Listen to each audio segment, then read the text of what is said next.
ИПН налог 2-3% төлеу үшін 2026 жыл қалай төлейміз? Каспи арқылы платежиға кіреміз. Осы жерден все дегенге кіреміз платежидің ішінде. Мына жерде штраф и налоги деген бөлім бар. Штраф и налогиға кіреміз. Төменгі жағында үшінші обод платежи для ИП деп тұр. Осыған кіреміз.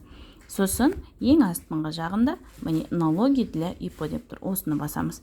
Енді налогты біз қайда төлейміз? Мысалы, Астана қаласы 3% төлейді, Алматы қаласы 3% төлейді. Менің клиентім жағдайында Астана қаласы болып тұр.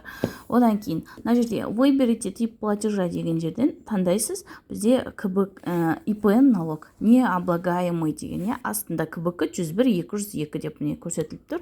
Осыны төлейсіздер міне. КБК 101-202.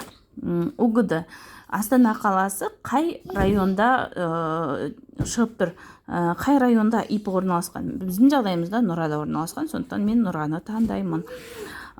ИП атауы қандай ИП? Мысалы, ИП Нұрай.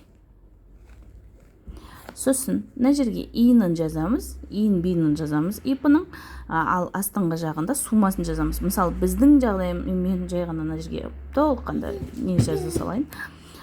Суммасы налог біздің жағдайымызда 745.242 теңге.